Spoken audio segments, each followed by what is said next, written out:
Good afternoon and welcome to today's event with Euractiv, supported by 3M. We're looking at workplace safety in industrial settings and asking how EU policies are protecting workers.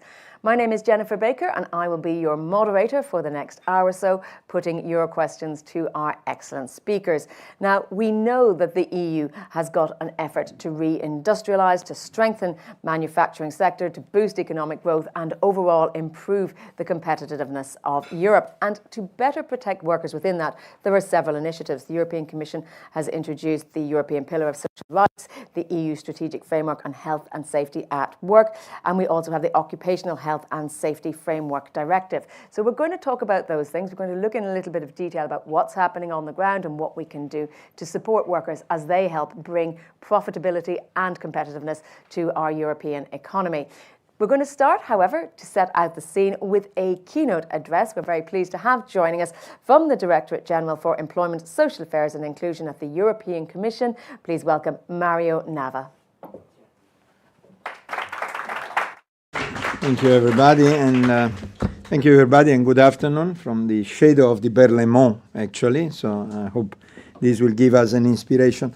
What I wanted to do with you was something very brief today, looking first at the problem, at the issue. You all know it, but I'll throw you some numbers just to have it clear what we are talking about, and then at the various solutions that have been found around and that possibly will be found in the future. This is a very, very dynamic area, the one of occupational safety and health.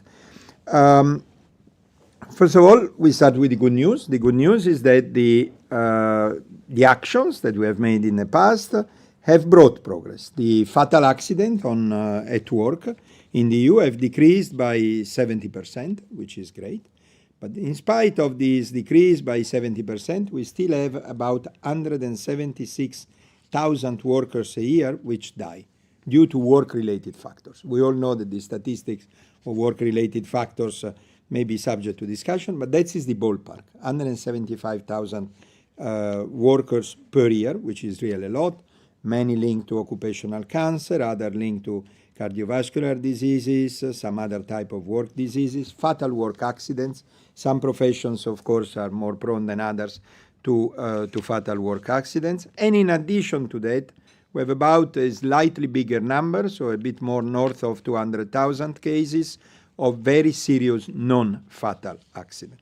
So the issue is there. The issue is about 500,000 people per year who, while working, while gaining their own life, they get a serious, if not a fatal injury. The societal cost of this has been estimated to something very big, about 3% of the EU GDP. 3% is a big number. Is when we discuss defense, for example, we discuss about 2% of that. Money in prevention, as we all know, as any private insurance knows, money in prevention pay off a lot.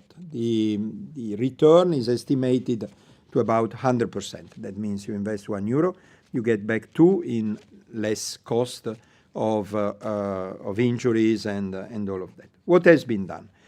In what has been done and what are we continuing to do? In some areas, I would say what has been done is super well known and it helped a lot. In the shadow of the Berlaymont, of course, the asbestos and the asbestos directive. That's the asbestos is responsible for something like 80% of the occupational cancer, including in that building. And the asbestos directive has been updated in 2023, tenfold reduction in the limit. That's why I'm saying this is dynamic, because we learn over time, and over time, of course, we ask an even stronger effort from companies and from everybody. So the asbestos directive obviously has been probably a success. The same for the carcinogen, mutagens, and reprotoxic substances at work, CMRD. That's the acronym. We are at the sixth edition, so to speak, at the sixth revision. We have had 5 previous revisions since 2017. An estimate of the lives that it saved is 100,000 workers over the next 50 years. So over the next 50 years, it means per year there will be 2,000 workers less who die. It's a humongous number, and that is due to the introduction of the CRND. That's for something which is absolutely obvious and evident, hazardous substances, you smell them, you know they exist, you know they do bad. There is something more subtle, is mental health, psychological risk at work, dependence risk coming from digitalization. As we know, post-COVID, the increased digitalization of our work has probably made many workers to feel that they are working more intensively, that they do not have break. There is the issue of the right to disconnect. And that's the reason why mental health is a clear priority for the Commission. The Commission, President von der Leyen announced it in her political guidelines when she was endorsed by the Parliament a year and a half ago. The EU-OSHA, and we have here William Coburn, will start the Healthy Workplace campaign 2026-2028 on the prevention of psychological risks and protection of mental health at work. Another obvious things which also come with the changes, and again is very dynamic, is of course the issue of climate change and the issue of heat at work. If you work in a nice office with air conditioning, probably you mitigate, you adapt relatively well to climate change. If you work in constructions or if you work in the street, then the situation is very, very different. The climate change is clear. The heat islands in many towns, even most beautiful town, Rome, for example, is a town where several heat islands have been recognized, are extremely damaging for that, and I'm sure the Advisory Committee on Safety and Health at Work is working also on the climate change reductions. For the future, I think we have, you have all heard during the SOTEO a very important development. So for the future, we first have the quality job roadmaps, which was announced in the political guidelines by President von der Leyen. We hope for the adoption by the end of this year. As you know, Commission officials are always very prudent to announce a precise date. But okay, by the end of this year, before the end of this year, the quality job roadmaps will be there.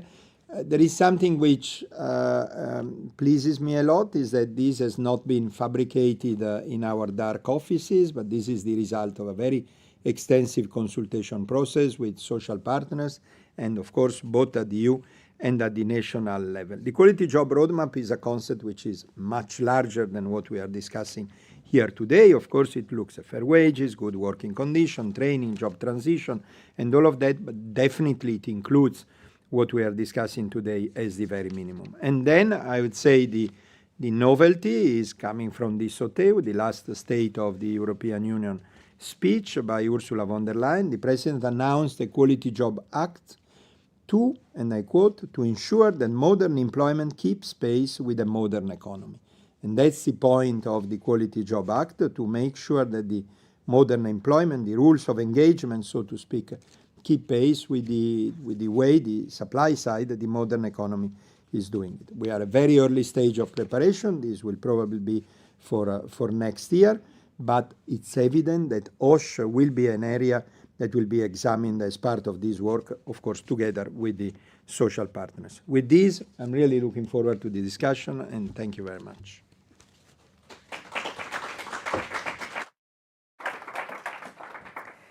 Thank you very much, Mario, for setting the scene for us. We know there's a lot of issues we want to cover today. We want to talk about why health and safety policies at work are important for reindustrialization, the legislative tools, as you set out, and we're going to look ahead as well at insights and advice that our excellent panelists have to give us. However, I will remind everyone, and including those joining online, that we are happy to take your questions for our panelists as well, and you can do that by using Slido. You can see on the screen that you can scan that QR code if you've got your smart device here in the room. Those joining online, simply type in the box. So go to slido.com and input workplace safety, and that will take you to our page, and you can put the questions to our speakers. So, as well as Mario joining us for our panel discussion, please welcome, we have Lee Anderson, European Parliament MEP and Chair of the Committee on Employment and Social Affairs. Thank you. William Coburn is Executive Director of the European Agency for Safety and Health at Work. Evalio Calfin is Executive Director of Eurofound. Dimitra Theodori is Head of Unit, Health and Safety and Working Conditions from the European Trade Union Institute, focusing on research. And last but by no means least, please welcome Laura Galli, Vice President of 3M. So, Lee, let's start with you and give me your, Mario set out what we know is happening from the Commission side. Give me a sense of taking the temperature of what's happening in the Parliament and what your thoughts on the topic are. Well, I thought I would start. As a politician, I have a lot of this conversation on what the Parliament really does and what is the impact of the work in Parliament for ordinary people in Europe. And I always use the example of occupational health and safety, saying that the work we are doing in the European Union and the work we are doing in Parliament is about the life and death of millions of European workers. And what could be more important than that? Mario already mentioned the numbers, and I think, speaking from the point of view of the committee, of course, I think the ambition should be very clear that even one death is one too many. So, of course, the ambition on the European level should be zero. Nobody should leave for work in the morning and not come back in the afternoon and the evening. Some of the priorities for our committee, I would first say that I think it's important to remember that the more precarious working conditions, the more the likelihood also of different risks that are connected to occupational health and safety. So I think the better we are at addressing issues that have to do with labor exploitation, for example, that has to do with ensuring free and fair mobility within the European Union, that is also work for occupational health and safety. So that is one reason, for example, the Parliament is currently working on an own initiative report regarding subcontracting, and I think it has a clear occupational health and safety dimension. Other issues that we are working on in the committee are connected to the new kind of topics that we are forced to address when it comes to occupational health and safety. So looking into the issue of climate change and heat, and the need to regulate temperatures, or in which kind of temperatures people are supposed to work. And of course, also this big topic on technology and the effects that use of, for example, AI, algorithmic management in working life also has on occupational health and safety, and maybe more specifically on the psychological health and safety of workers. In addition to this, we of course also work on the work that the Commission gives us. So the CMRD Directive, where work is starting. And I would say we also have emphasized during this term that the omnibus proposals coming from the Commission should not in any way lower labor standards. And I think there's been some concern regarding the chemicals omnibus, for example, and possible effects that might have on lowering standards when it comes to regulation for the occupational health and safety of workers. So this has been kind of an overall message from the Employment Committee. Thank you. A lot there to unpack, and we'll try to get to as much of it as we can on a point-by-point basis. But William, let me turn to you, and we'll set out everyone's stall first so that you can give us an overview of what the agency does and your work. Thank you, Jen. Well, I mean, as Mario said, back from 1989, when the EU introduced the Framework Directive, and in the subsequent years, mainly through the 90s, legislated on a lot of specific directives, at the same time saw that there's a real opportunity to learn from each other, a necessity really to monitor the situation across Europe in occupational safety and health, to look for potential lessons learned, exchanging best practices, and so set up EU-OSHA with that mandate. And we've been working since then, monitoring the situation by carrying out surveys, data analysis, really to support evidence-based policy making, but also looking for examples of successful tools and guidance that are in place in specific member states and adapting them for sharing across Europe. And then the last one, of course, is to raise awareness, such as your event today. I think it's fantastic that you're shining a light on occupational safety and health and the relevance for reindustrialization and for European competitiveness. And we contribute to that through our Healthy Workplaces campaigns, which we like to say are the biggest in the world on occupational safety and health. Evalia, same challenge to you. Tell us what you're working on and explain us your thinking. Thank you, Jennifer. EU-Found is a research agency. I mean, we are doing research since 50 years now. And we consider the general trends in the employment market, but also zooming in to the working conditions and the living conditions and the balanced work life that workers have, which very often makes jobs attractive. On the OSH topic, I mean, I would put a little bit more the topic into a general context. What we witness is several external factors that are very much influencing also the situation with health and safety. And I would very briefly mention three of them. They have been mentioned already. I mean, one is the climate change. We find that more than 1/3 of the workers in Europe face extreme heats when working, and this is in particular sectors. But here, when speaking about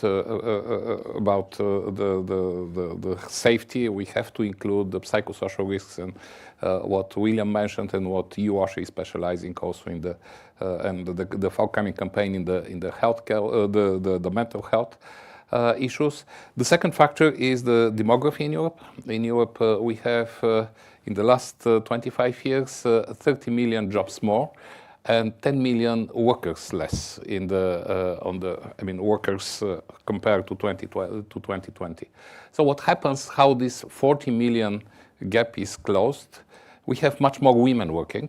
2/3 of the jobs of this 40 million gap is filled by women going to the labor market, and it has implication on some particular, because they go into some particular sectors. Still, we have quite a lot of gender segregation between the sectors, and much more women on the labor market brings other issues to the table related to the health and safety. The second factor there is the aging workers, and again, people working until later, longer years, until higher age. They also have some specific demands in terms of health and safety, and that also has to be recognized. And finally, I would mention as another factor the technological development also. What we see in Europe is, again, in the last 25 years, there is a shift towards service economy. Now the service economy is taking 2/3 of the jobs and the output, the added value. The other 1/3, though, if you look at the particular sectors, you have decreased jobs in agriculture, manufacturing, extraction industries. In construction, this is more a mixed bag. But if we want to focus on some particular sectors and talking about the competitiveness of the European economy, then I would look into the industries and especially the high-skilled industries. And here you again have some specific risks, mainly or conditions mainly related to the introduction of technology, digitalization, artificial intelligence, etc., etc. And we have plenty of data how they impact the working places. Thank you. We will dig into that. Dimitra, turning to you. I mean, well, trade unions, of course, representing workers in the workplace, but the Institute is also looking at research and training. So tell us a bit about what your focus is. Well, thank you for having me. I'm here as head of Health and Safety Unit of the European Trade Union Institute, which is the independent research and training center of the trade unions.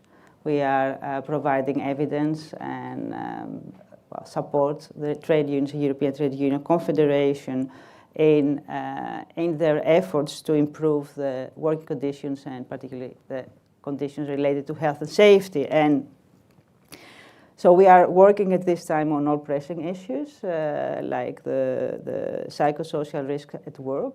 We are, as part of as coordinators of the Workers' Interest Group in the Advisory Committee on Safety and Health, we are working on providing evidence and supporting the dedicated directive on psychosocial risks. We are very much concerned with the risks of climate change, and there again, we have a very active support we provide active support to the Workers' Interest Group in Luxembourg to call for a directive on that protect workers against occupational heat.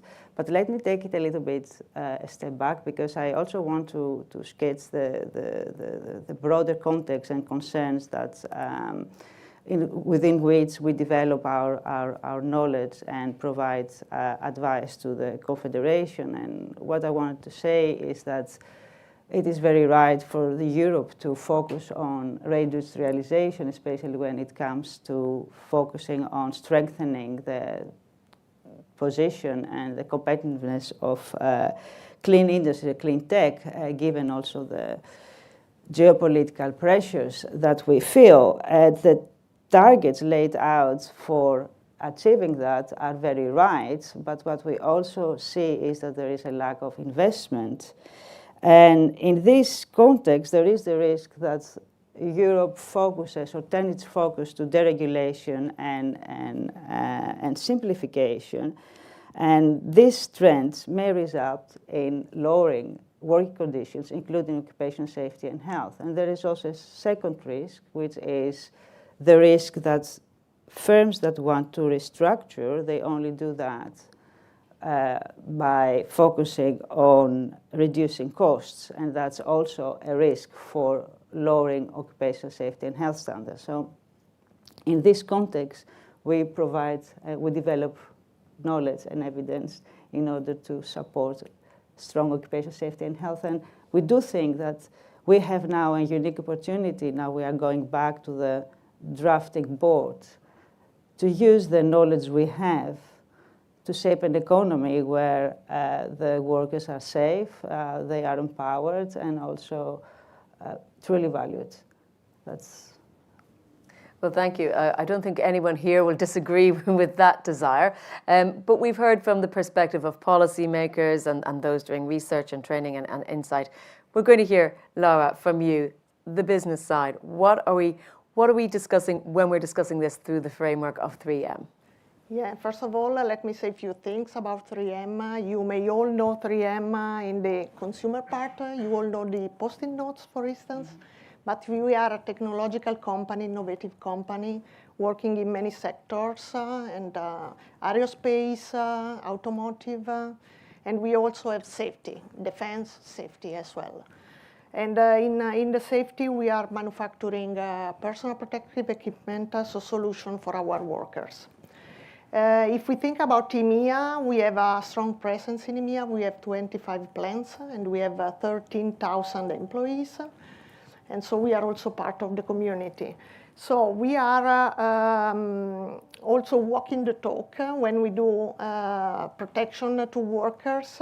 We have a program, a corporate program that is Journey to Zero called, in which we are aiming to get to zero injuries, zero accident and spills, also in our plants.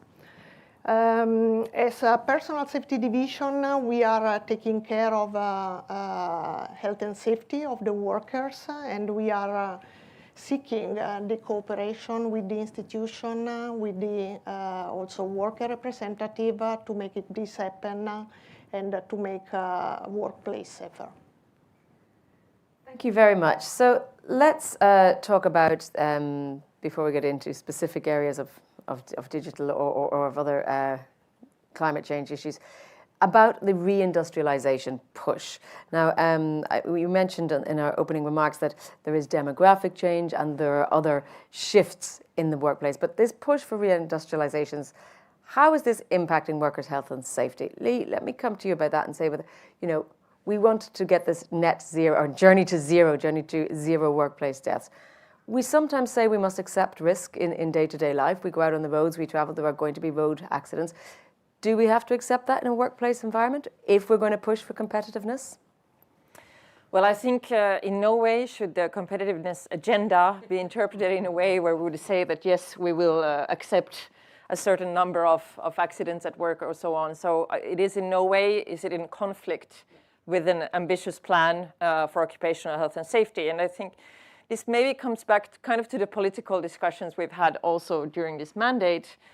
I mean, that there is a lot to win, I think, for Europe if you would combine an ambitious reindustrialization plan, a push for a greener economy, for clean tech, which also is important for the health and safety of our environment and planet and people living here, with an ambitious social agenda, because these do not need to be in contradiction with each other, although unfortunately that is the picture that is kind of starting to look that way a bit, speaking now from the policymaker point of view.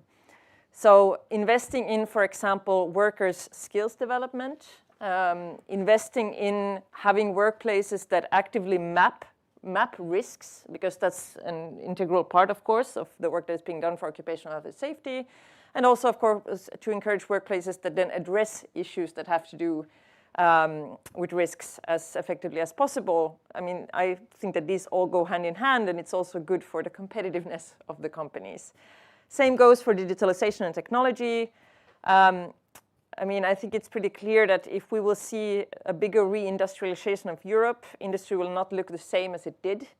So we will see a lot of new technology being used in the workplaces, and we already have a lot of data showing that the better, for example, workers are involved in those processes, they are being consulted on what kind of technology is used in their workplaces, maybe even actively involved in the kind of design of how it's used, the better it is both for the workers and the companies.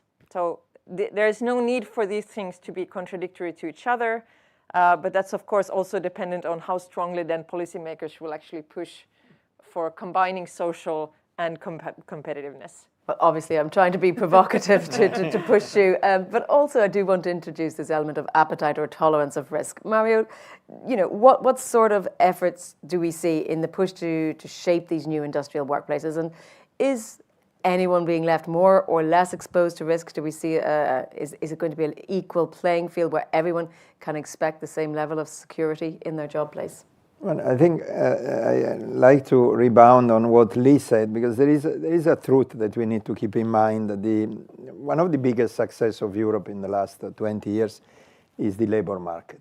20 years ago, Europe was afflicted by mass unemployment, not mass, but big unemployment. In some countries, well above 20%, young unemployment and all of that. This has been much reduced. Now, thanks God, we work in Europe in a very tight labor market. And if we work in a very tight labor market, what Lee said is twice true. So the fact that there is no contradiction between offering a good work environment and being competitive, because the biggest factor of competitiveness will be the workers. I mean, the Draghi report says it very clear. If you want to be strong, what you need to do is to have skilled workers. Draghi says in a better way than what I'm saying now, but he says you'll never be competitive by reducing your wage by $1 or €1. Never. You'll always find someone who goes lower. You'll be competitive by edging your skills, by having your skills at a higher level. So I think we need to take into account of these tight labor markets. It's a little bit mutatis mutandis what happened in the financial sectors during the financial crisis. During the financial crisis, what we said and what we did was to increase the capital requirements in the banks. And at the very beginning, the banks cried and they said, this is not possible. Where are we going to find all this money and so on and on? Now, the fact that their capital requirement has been brought up is a phenomenal factor of competitiveness. And the same here. In the moment we say Europe is at the forefront of the world, and it is. William and myself, we were at the Osaka Expo in July, and we saw that the whole world looks at us. Some part of the world looks at us with difficulty, not with difficulties, but as if we come from another planet, but some other part of the world look at us aspirationally. I mean, all the Middle East looks at our rules. So if you want to be a competitive company, the fact that you work in Europe means that you are able to respect the highest standard. And this is a factor of competitiveness. There is no doubt on this. Any serious entrepreneur would say it. The other point, the modern workplace and your request, what it would shape and so on and on. Now, our economy has mutated a lot in the last 80 years for sure, 50 for sure, but also in the last 20, the pace of acceleration is big. We produce much more services than before. Services are less palpable than goods. And there is an aspect which is crucial, and again is the one that Lee raised, which is the psychological effect. And funnily enough, we are ready to accept psychological effect in amusing things. For example, Maxime and myself, we went to see the same football match. His team won, my team lost. And the word explanation was an important football match. And the word explanation was that my team was psychologically not okay because the coach had just resigned 2 days before the match. This, for football, we accept it. This is a normal sentence. We are ready to accept it for football. At the end of the day, you lose a match. It's a drama, okay? Who cares? There will be another one next year. But in work, if you worker, you are not psychologically okay because the CEO has just resigned and you don't know if your contract will be renewed. The point of Lee on the fact that the quality of the contracts impact on you being tranquil, on you being unworried when you work, and therefore in not making errors, and therefore in not risking accident and so on and on, is absolutely fundamental. All the more in the current environment where we are. So I think, honestly, not because is one of the major points of Ursula von der Leyen, but I think the emphasis that we need to put on mental health, psychological aspects, and so on and on, cannot be overdone. And this is truly the new elements. I mean, obviously they go hand in hand. If you don't feel physically safe, you're not mentally going to be feeling too secure. You talked about competitiveness. Dimitri, let me come to you and ask about the scale of the burden that workplace injury places on society, or places on co-workers as well in a business. Well, I think that Mario Nava has already told us in his speech that something like 3% of the European GDP is spent on dealing with occupational injuries and occupational diseases. So I think that's a big figure, and we don't need to elaborate more on that. But there is also something I would like to add about that, because indeed, investment in occupational safety and health has a lot of benefits for the society as a whole, but very often it is very difficult to make the business case for the individual company that needs to invest, because the benefits are not for the ones who invest, but for somebody perhaps later on, or the society as a whole. And this brings me to the following, that in order to be able, that we as society have workplaces with safe conditions that do not lead to this big burden of the society as a whole due to injuries and occupational diseases, then we need to have a focus on quality jobs that include very clear criteria for occupational safety and health. So, as the burden is very high, very often it is not visible. So that's also something that we should realize, that a lot of occupational diseases and also psychosocial risks are invisible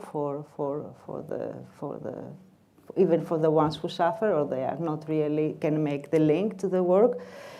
So a very strong framework that guides organizations to organizing their workplaces in a way that keeps workers safe is very important. William, could I get you to elaborate on this burden as well, be it to society or be it to a particular industry or particular company? Yeah, for sure. As Theoni mentioned, some of these burdens, particularly related to illnesses, are not so visible. Mario mentioned the largest part of work-related deaths at the moment are due to cancers, occupational cancers, and the biggest chunk is due to exposure to asbestos.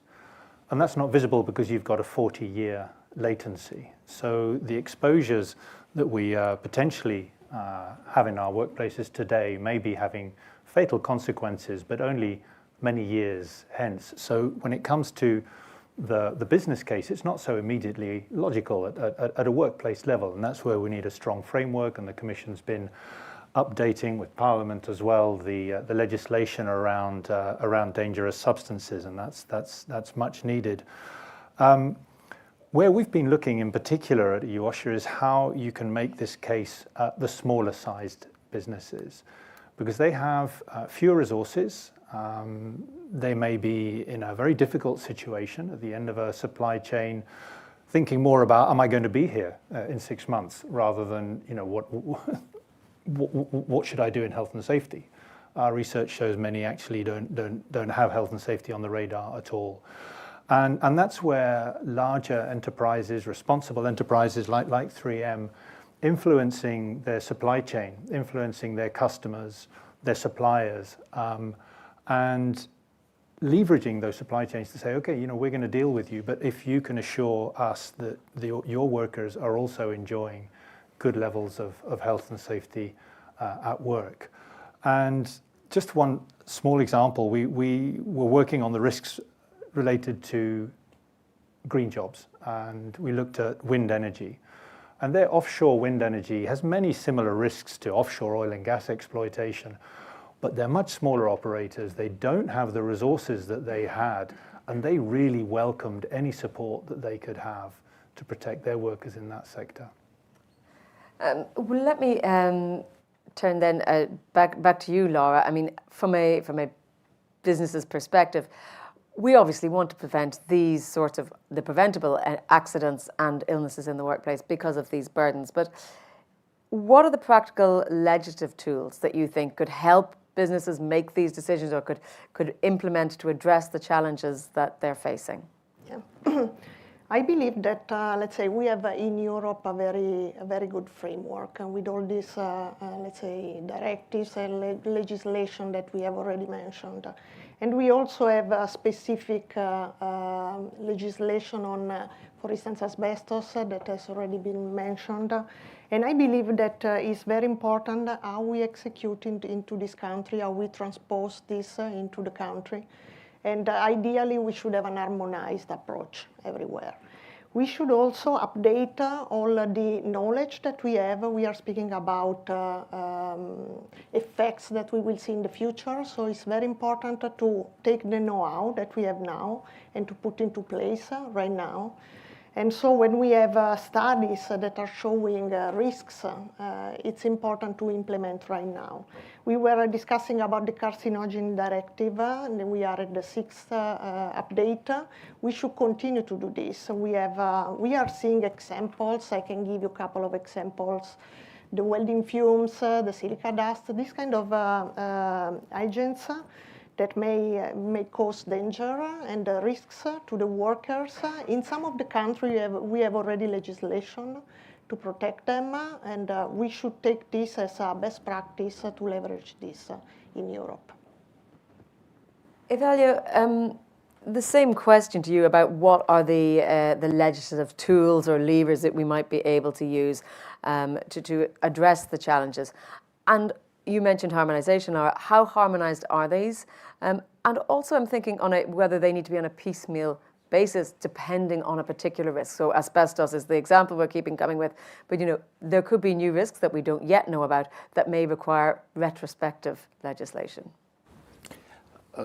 I think that the best to speak about legislation is Lee, but I think this is a very delicate sphere because, legislation is important, as Laura said, to create a level playing field for everybody so that you don't have a race to the bottom with decreasing the standards, etc., for some players. And the second importance, I think, of the legislation is that especially both the physical and the psychological damages at work have a cost that is paid not only by the persons, not only by their families, not only by the businesses, but by the society.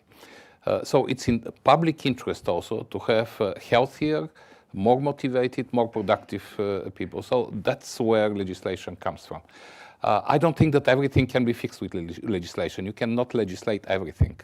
If there is the general idea, and this is what we see in our research, that health and safety at work are important, then a great role has to be played by the managers, and we see that happening also. A great role has to be played by the social partners, also agreeing on different aspects that are specific for the sector or for the particular company. So you need to have this effort by everybody. Legislation doesn't fix all the problems.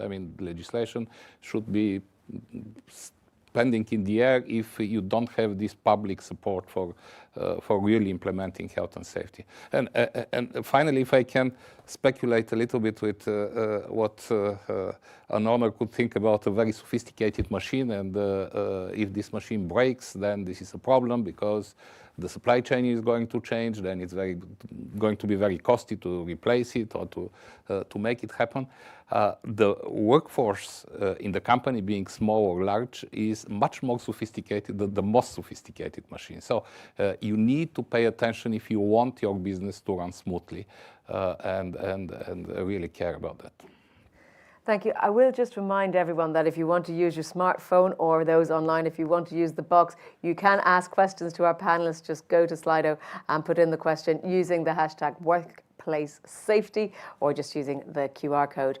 Now, Lee, I am coming to you because I did want to ask you about how the European Parliament can be a lever to support workers in occupational safety and health, particularly in light of the recent omnibus. And we often hear over and over about this omnibus that it's not about lowering standards. Standards must remain the same, but perhaps these red tape or administrative burdens can be simplified.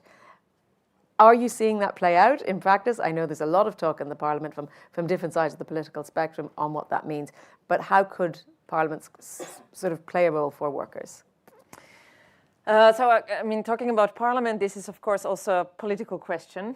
So referring back to the role of legislation, of course, I think how we see it or how I see it is that it is about creating, as was actually said, harmonized minimum standards. And that's very useful, I think, both for people and for companies. Because take AI in working life, for example. Pretty soon we will be in a situation where decision makers in all of the individual member states will have quite tricky questions to answer, I think, if nobody does anything. And I know that these discussions are already ongoing. So do we want to end up in a situation where we have 27 different solutions when it comes to how certain technology can be used regarding workers' fundamental rights, or would it be better to have one harmonized set of minimum standards? I personally am in favor of the one harmonized minimum set of standards and so on. The omnibus proposals and the role of Parliament. Parliament can increase ambition. Parliament is the co-legislator. So we can, of course, when we get proposals from the Commission, we can increase ambition when it comes to workers' rights if there is broad enough support politically within the Parliament. Or Parliament can reach different types of, a different type of end result. And I do have to say that if we talk about the first omnibus on the corporate sustainability, the CSDDD, for example, the discussions now and the solutions on the table will be lowering of standards, and quite radical lowering of standards. And there Parliament is using its power to lower standards even from what the Commission proposed. And I think it's only good to be quite honest about that, because there is no other way of seeing it. But I think looking at the coming omnibuses, I have heard many representatives also from the Commission saying that this is not about deregulating, it's not about lowering environmental labor standards. So if we want Europeans to believe in this, it's of course first up to the Commission to show in its own proposals that it's sticking to this principle. And then of course it would also need to be up to the Parliament to find political support for that kind of principle, and so that we do not in future proposals end up in similar situations as it looks that the Parliament is ending up when it comes to the first omnibuses. Of course, the process is still, it's not finalized, so we don't know what the final position will be, but I am quite worried about the proposals that are on the table from the point of view of workers' rights. Mario, fortunately for you, you don't have to work in quite such a highly charged political environment as Lee, but can you tell us a bit looking ahead what proposals or what new proposals or what sort of outcomes you think we can expect in 2026? Yeah, well, first of all, let me say it's quite heartening to hear Laura in particular, but also other business people saying that what Europe is doing is quite correct, and understanding fully the logic. The logic is exactly the one to avoid that there is an unlevel playing field. Actually, one could even push the argument further, because now we have, of course, harmonized minimum standards. We could imagine whether we could go beyond the minimum standards and get to harmonize the standards to core. The argument of minimum versus standards, of course, was in the hope that there is a competition to the top, and then if there is a competition to the top, you don't want to stifle it with setting standards, and you are content with setting minimum standards. But if the competition to the top, for whatever reason, does not materialize, then there could be an argument there. But I think the minimum standards, which are equal for the 28 countries, is what till now has produced very good results. And the numbers that we have seen and that I have shown at the very beginning, the massive reduction of data are there to demonstrate that that is the good road, but obviously we need to continue. What do we have in store? Now, as you know, in this building next week, we will adopt the Commission working program. So as a senior official of the Commission, I'm relatively impossibilitated to tell you what there will be next week. So I think you'll have to bear with me and wait next week. But what is very important is that we did discuss all of these with social partners 2 weeks ago. I was there with the EVP Minzato and Dombrovskis, the discussion with the social partners for all the material under the consideration. You can imagine a big number of things, because there are those that, and we always want to create a no-surprise environment. So we have been speaking about the Quality Job Roadmaps, the Quality Job Act for next year, the Fair Labor Mobility Package, which even if it is not strictly geared at OSHA, but it does contain a part, it does contain a link on the OSHA legislation. The ELA mandate has been discussed a number of times. So there will be various initiatives that comes out next week. What is, I think, important to understand is that you don't protect safety and health only by doing vertical things. Are the horizontal things that protect most, like, for example, what we said, good contracts. Good contracts keep workers quiet, keeps workers unworried, and by being unworried, they are less stressed when they work. So this is a typical example of an horizontal intervention that helps. Plus, the European Parliament is, of course, preparing a number of initiative reports, which may add, if they are legislative, they may add to the activity that we have to do. Well, let me come, and of course, if any of the other panelists want to comment on any of these questions, just indicate so. But let me, Laura, come back to you.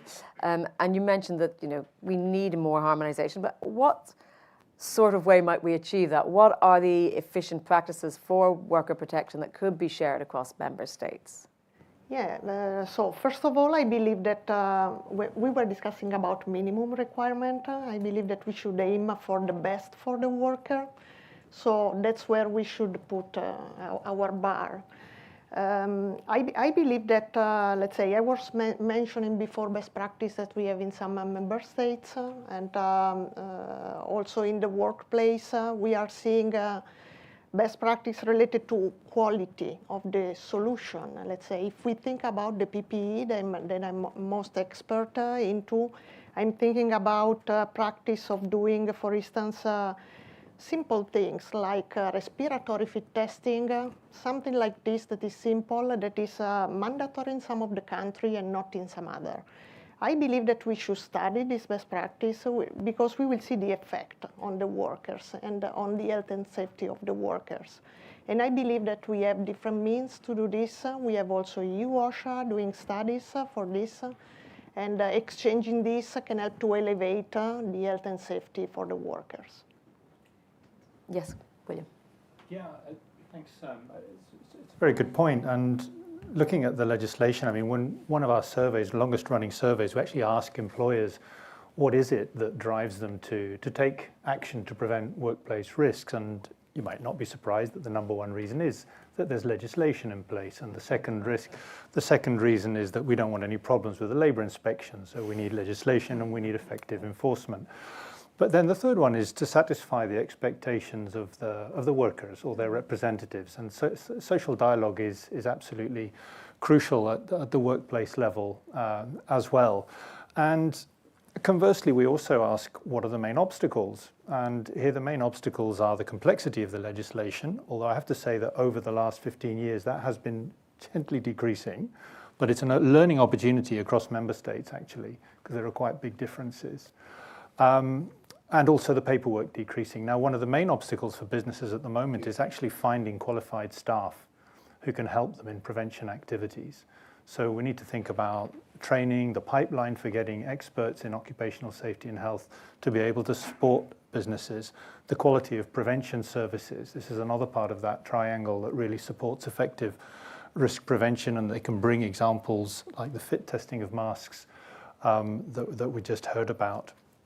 And one maybe slightly worrying trend that we've seen over the 15 years is that when we're asking about reputation and productivity as motivators, that's on a slight decrease.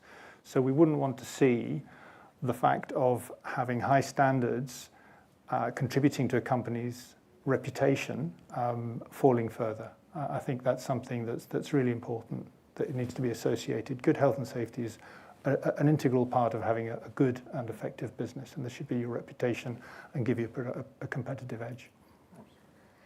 Dimitra, let me come to you and ask you, can you elaborate a little bit on this point about the need for skilled workers in helping to guarantee and assess risk in the workplace? And to perhaps measure the outcomes. If we see these sorts of policies put in place, we need to know that they're being effective as well. I mean, William is saying there is a shortage of this skilled workforce rather. I'm not sure. I know exactly what you mean with this question. Skills are very important.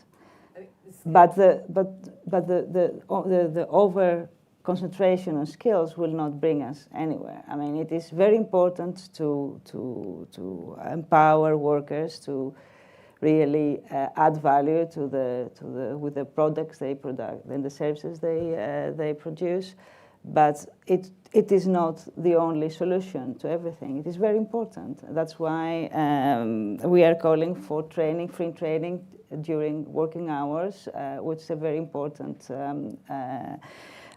demand of the quality jobs with high quality. I'm very sorry for this. The quality jobs roadmap. So, but I want to go back a little bit to the other question, if I may, about the importance of standards and whether we would like to have them harmonized in Europe. I think we need to ask a different question. A more productive question would be how to, as Mario said, how to ensure that we have an upright convergence to high standards. I think that's the question which I'm not able to answer immediately. I may have some ideas by setting high minimum standards and allowing for flexibility to implement them. This may be a way for upward convergence in occupational safety and health across Europe and occupational safety legislation. Another very important, I think, element is to empower workers at all levels to be able to design and shape the safety of the environments where they are in. And a third element could be, but there may be more answers to this question, that public invests in and supports companies with high occupational safety and health standards. So, yeah. Thank you. I see a question from our audience, Laura, for you on this question. What is 3M doing in terms of training and worker skills? So let's take that now. Yeah, let's say for us it's very important. We have two parts. One is the education, that is a little bit more general, and it's going more horizontal. And then it's training, because training is very important to, let's say, to have the right use. If we were speaking about PPE, we need to have people knowing how to use them and to have them educated on them. And one example is the fit testing. Again, this is a training. It's also a training on how to wear a respirator and to, let's say, help the workplace safety. Evalio, looking at some of the sort of, if you like, big shifts or big trends that we've seen, and we've talked about them as challenges, the demographic, the green, or climate change problems, and digital transitions. I mean, do you pinpoint one or other of those as being most significant, either as a challenge or, particularly in the case of digital, as an opportunity to increase workplace safety? I wouldn't rank them because all of them are present, and you cannot focus on one and forget about the others because they're happening. I mean, the demographic changes, digitalization and technology, climate change, they happen almost automatically, or if there are means to address them, it takes a long time to have effect. So they're present, and we have to deal with what is happening, especially in the technological change. What we see in our research is that actually technology is much more friendly than some people feared. The technology is going to replace humans. It's going to solve all these problems that we are talking about health and safety at work, because there'll be much more machines there. Yes, there are machines, but what we see in the last 20 years, what we call upgrading of the occupation, which means having the same occupation but with much more skills and using much more technologies, increases tremendously. I mean, it's practically doubled as a percentage of the workers that need to have much better skills in order to keep the same occupation, being an accountant or being a clerk in a bank or something like that. So what technology is doing, also we see in Eurofound's research that it in the last 10 or so years, since 2015, there are 43% more tasks that were created for a job, which means that you need to have the people able to deal with these tasks. And there are less 31% of tasks that have been closed. So that means that technology is practically closing monotonous, low-skilled, repetitive jobs and is increasing the tasks and the requirements. But with this, you have much more machine-human relation, you have psychosocial risks that are linked to that, you have the need to adaptation for that. So technology in brief is very positive, it's very good for everybody, for the workers, for the employers, for the society. It needs a constant upgrading of the skills, but what is the key here is that you need to keep this workplace is attractive. So you need to have the interest. I mean, simply creating possibilities for upskilling is not going to attract people to go there. You need to make this work wanted by the workers, and it has lots to do with the whole environment, including physical and psychological.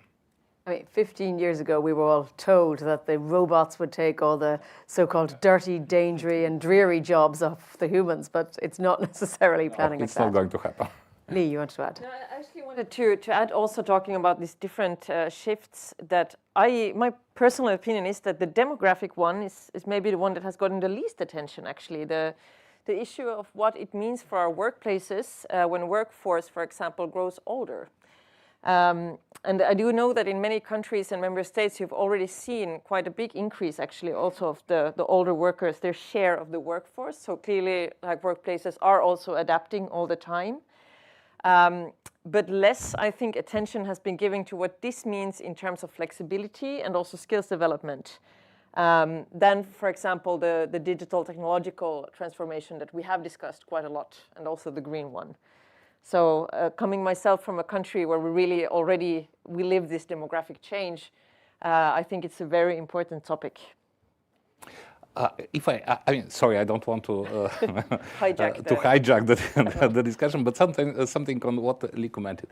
The biggest demographic challenge we see in the so-called new member states, Central Eastern European member states, because together, I mean, they had very low birth rates some 20, 25 years ago, and then there is a huge migration towards internal migration towards the labor markets of the old member states. At the same time, you see a much faster increase of the productivity in these countries, catching up with the others. So with more negative demographic picture, you see still efforts to catch up. But this is just to tell you that we have to go beyond the average numbers and look at sectors, look at countries, because the danger is there. There will be at some point when it's going to be very difficult to attract workers for some workplaces, especially if we talk about industries and this type of manufacturing.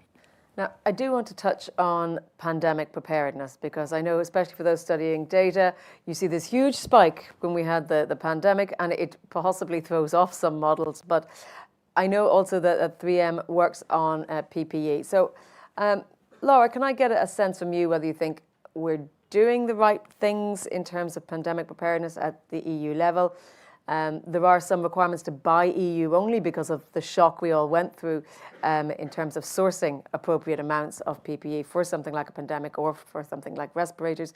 But does this weaken preparedness if we limit ourselves to only buying in Europe, or should we be thinking about the supply chains to make sure we've got this sort of safety equipment?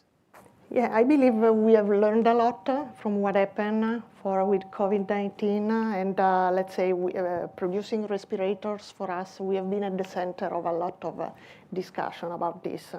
I believe that the supply chain part is very important, and we need to think about this already now. And I believe that having in mind a supply chain coming from Europe has a lot of positive things. First of all, let's say when we will if there is an emergency, we are ready, but also, let's say, I believe this is also matching very well what on the discussion that we had on the workplaces. So in Europe, we have all these frameworks, so we are, let's say, our workplaces are really safe, and so we should value this part as well. And also, let's say, we need to prepare now. We need to be prepared, and we also need to think about quality now, because otherwise we will end up in what happened already during COVID-19 that, let's say, we do not want to remind. I mean, I think on a slightly positive note, it did present to the general public an understanding of what a frontline worker was and what the dangers they faced were in a way that perhaps was not quite so generally publicly understood before. I don't know if anyone else wants to weigh in. Yes, William.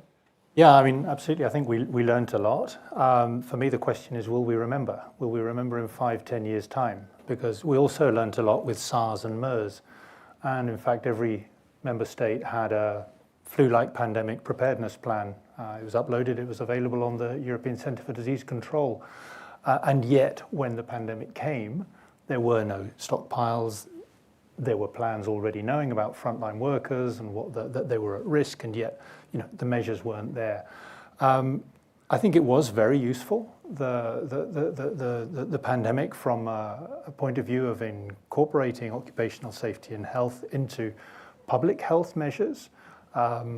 I participated in a meeting led by the health commissioner at the time about opening up transport. You remember, after the lockdowns, and at the time it was all about passenger safety. So it was very positive that they'd brought in occupational safety and health to say, well, actually, employers have a duty of care and obligation to their workers who are manning ports, who are flying planes, who are doing tickets, all the rest of it, and that hadn't been thought of from the very beginning. So I think the incorporation of occupational safety and health into a pandemic response is an important lesson that we learned, as well as you said, putting the focus on how particularly lower, poorer quality jobs, the people in those jobs are the ones who are worst affected.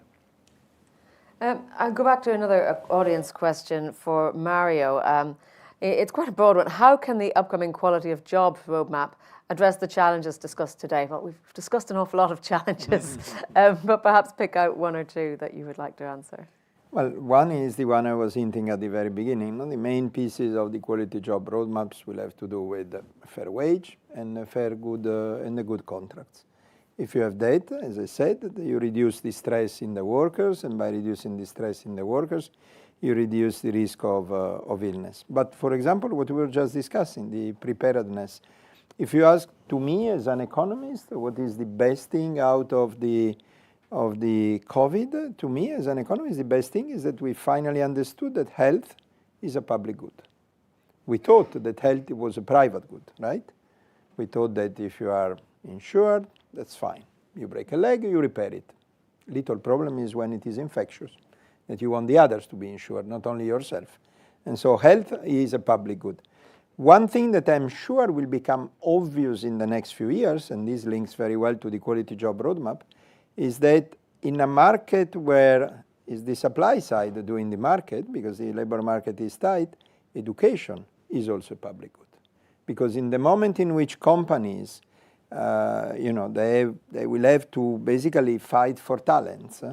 In my generation, there were normally a career of 35, 40 years, and you had two changes of career. The current numbers are completely different. The careers is longer, 40, 45 years, and 7 or 8 changes. So that means lots of transition. That means people moving from one to the other company, or at the very least from one to the other job. And the quality of the people which is moved around is not only the concern of the target company, it's the concern of everybody, because what you want is that people are around. And in as much as, let's say, when we continue our effort to increase the employment rates, you need to make sure that everybody who comes to work has a good enough productivity, not to lower the productivity level. So education, as much as health, the big revelation was that health was the public good of 5 years ago. Education, I'm sure, will be the public good of the next 5 years. And therefore, the quality job roadmap ensuring a certain amount of upskilling and reskilling. Also the way we learn has changed a lot, and the matter is not anymore that you do university or even a master or a PhD and that's good for life. No, things evolve. Things evolve a lot. If you don't upgrade yourself, you are, after a few years, you are not equally productive. So I think these are all very good examples of how the quality job roadmaps can help today's discussion. I have a couple of questions here, primarily for the legislators, but if anyone wants to jump in as well. First question is from Ignacio Doreste from ETUC, so one of the colleagues, asking how the European Commission, or I presume any parts of the EU, can operate to strengthen the OSH protection of workers in neighbouring countries, particularly those in their roadmap to EU membership, like Ukraine. So I suppose this is if the EU sets these high standards, will that raise the level internationally? Lee, perhaps a thought? Well, I mean, the example of Ukraine is actually very interesting because, for example, asbestos, to my understanding, is also quite a big problem in Ukraine. And you have also in connection to the war and the destruction, of course, you also have exposure, for example, to asbestos. To an extent that is much wider, of course, than in the European Union, especially taking into consideration the work that has been done on the legislation here. So I think, I mean, one of the big promises of the membership in the European Union, in my opinion, for the candidate countries is that there you will really see then convergence upwards in terms of the standards, because it means that on the road towards membership, of course, the countries need to start enacting changes into their own legislation, into their own practices, so that at the time of membership, they can apply the standards as they are set within the European Union. So taking, for example, occupational health and safety, that will have a huge improvement for workers also in countries outside of the EU. But maybe Mario is better than me to answer on how the EU can support and how the Commission supports that process, because it's also kind of an important part of the membership process. I mean, I think the enlargement, like the enlargement of 2004, was the defining moment of the I'd say previous generation of the last 20 years. I'm absolutely convinced that the enlargement will be the defining moment now, and I think. And the preparation to that is absolutely essential. One thing we learned with the previous enlargement was that it's never too early to start preparing. And even here, we have agencies, we have the ETF, which is not here today, but the ETF works, European Training Foundation works in the countries who are outside the European Union, primarily, but not exclusively, in the enlargement countries, that also works in other countries with which we are in relations. But I really insist on this fact that in the moment in which we have a primauté in respecting the standards, we become a sort of attractive point, and therefore is in the interest of everybody, even if the bar may seem high, but is in the interest of everybody to go to that. And in terms of supporting efforts of Ukraine and the other candidate countries, of course, that's what the chapters process of the enlargement is made for. It's not directly your DG responsible for it, but Laura, let me also just get a quick word from you on this question of whether a rising tide lifts all boats, because 3M operates internationally. You may see that the European standards are being replicated or other countries are learning from the experience. We see that the European standards are very, let's say, attractive for all the other countries. We see this everywhere. I have also responsibility of other areas like Middle East and Africa, for instance, where we do not have, let's say, direct relationship. However, we see that these are of inspiration. So this is, I believe, the concept of the country that are willing to be part of the European community. I feel that this is an inspiration for them to rise the level in everything, including the workplace safety, health and safety. Mario, a last targeted question for you, this one from Sonia Bloch, asking again the Commission, how is the Commission fostering collaboration between DG Employment, DG Sante and national systems to give a more integrated approach to worker protection, given the intersection of issues like heat stress and physical health? I suppose you could even get DG Environment in there as well if you wanted to really stretch it. Yeah, or at very least the DG Klima because of the heat thing. Yep. No, I mean, this is a very legitimate question. So of course we have a very, very regular meeting of the various DGs involved. once again, the COVID taught us that health is a public good. So by being a public good, there is the moment in which you ensure health, for example, via digital mechanism. Like COVID, we came out with the QR code that you had on your telephone. You may want to ensure it through the measures that we do now. So in that respect, I would say the Commission departments are very much in link. Every Thursday morning in that building at 8:30, all the Director Generals meet. So we discuss as a minimum once per week.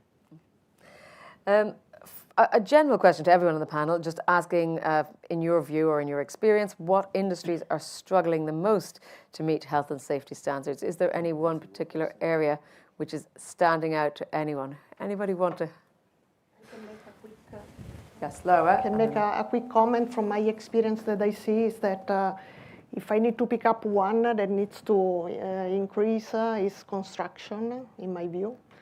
That's where we have, let's say, segments and sector in which we are very advanced. If I think about pharmaceutical, chemical companies, it's very good risk assessment level and also the way they operate, they have procedure. Why construction is more variable. We see a lot of small, medium enterprise, subcontractors, so that's where maybe there is a need to have a more let's say, education, and coming back to the question before, training as well, that I believe it's critical for the success of the protection. Of course, it's not a right or wrong question, it's what you've seen. William? Yeah, I mean, I would agree. Construction and also agriculture, they're both sectors where you see a lot of small operators, a lot of non-standard employment, whether it's seasonal workers, undeclared work, in fact, and a lot of risks, a lot of very traditional risks that go with the work. And I would also say, though, that, and linking back to the pandemic, we saw how one sector where large employers exist, and that's health and social care. And we've been focusing on that recently, because one of the most common risks that are mentioned are threats, abusive behavior and violence from clients, customers and pupils. And these affect those professions like healthcare, like education as well, where they have a public-facing role. And the impact of these threats is very high. In healthcare, on top of that, you put also everything from biological to chemical to physical risks, manual handling and all the rest of it. So I would, maybe it's three now, but three sectors I'd highlight. Well, it can be difficult in assessing this idea of which are the most struggling industries, which have the most risk, because we then look at numbers. Is it the volume of employees they have? They might have a very small number of employees with exposure to very high risk, or you may have a large number of employees with exposure to day-to-day but not very high levels of risk. Lee, you were going to jump in. I think it was interesting that construction was mentioned first, and also agriculture. Coming back to the point I made right at the start of the panel, actually, that I think we should also look at the quality of the working conditions and the contracts, as was said. Like, the more you see, for example, undocumented work, or you see this very precarious form of work, you see in construction, for example, often have long subcontracting chains, or even self-employed subcontractors. And of course, in these types of conditions, risks are also higher. And there are more and more risks for situations, for example, migrant or undocumented workers who are then given the most dangerous tasks. You don't have sufficient standards for safety and so on. So I think the better we are at addressing very extreme forms of precarious work or labor exploitation, there's also this occupational health and safety dimension to it. So understanding the link there, I think, is very important, and I think you see it in these two sectors. It's quite good examples of this. And we didn't touch on necessarily the link, although we talked about quality jobs, the link to pay and exposure to risk. And we don't have time, with just 6 minutes to go, to start down that rabbit hole now. But what I will do is give each of you a minute just for a wrap up or a leaving thought that you would like to sort of give as your key takeaway today. Mario. I think more and more safety and good health at the work will be a factor of production, a factor of competitiveness. That's what we need to understand. The labor market has changed. It's not anymore a demand market, it's a supply market. And the young generation are extremely attentive to that. So anybody who will try to resist to that will be punished by the market, even before the legislators. Lee, what's your headline takeaway? My headline takeaway is to achieve this zero target, we need everything. So of course, attitude and information on a societal level. But as was actually mentioned, legislation is very important. If it's the #1 driver within the companies, and also then enforcement. So the labor inspectorates also mentioned on #2, I think it also shows actually the importance of also having good legislation. I'd say we are world leaders in occupational safety and health, but we also have world-class challenges, as Mario and Lee have said, about the tight labour market that we're facing now. And if we're to remain competitive, it's absolutely essential that we don't have millions of days lost to mental health issues or to back pain, musculoskeletal disorders. And I think occupational safety and health is absolute priority. When we ask the workers what is the most important for them, attracting them to the workplace, strange enough, salary comes on the third place. The first place is the safe working conditions, which is physical and mental working conditions. If we want to make the jobs in Europe attractive, and they are attractive compared to all the other regions in the world, so we are quite positive there, but there should be attention to that, and with all my respects, legislation is important, but we need to have an ecosystem where you have different participants there. It's not just the legislation and the application of the legislation. You need everybody, including the workers themselves, that have to know what they have to do, have to be trained, have to understand what is the meaning of having a safe working environment. Dimitra. Yes. Well, the occupational safety and health should be the heart of the we cannot go to a competitive future without a healthy population, and the place where you can secure that the population stays healthy is, for a very big part, the workplace. It has been said before, but this I want to stress it. We can we have achieved much more with banning asbestos for the public health that we have achieved with any other measure. But we need legislation. It's not everything, but what we also need is the engagement of the workers. Because it's not only that they need to be trained, but they can also add and come with ideas in order to design work environments which are safe for them. Laura, final word. As I said, I believe in Europe we have a very good framework. We need to continue to look at the future, so to continue reassess what needs to be done. We were mentioning harmonization, enforcement, these are all important things. And I believe we need to continue to work together, industry, legislator, and worker representative, to putting workers at center to make the workplace safer and healthier. Well, thank you all very much. Thank you very much to all our panelists. I think we have a certain consensus that we all have these aspirational targets of zero workplace accidents and health-related issues, but of course, how you get there could be a quite long road and one we need to take quite quickly, I think, looking ahead.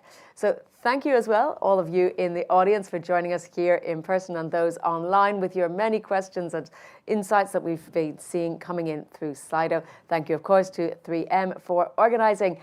That's it for now, but you can find out more information about the Euractiv debates on events.euractiv.com, or please continue the discussion online on the social media of your choice using the hashtag EA Debates. That's it for now. Have a great day.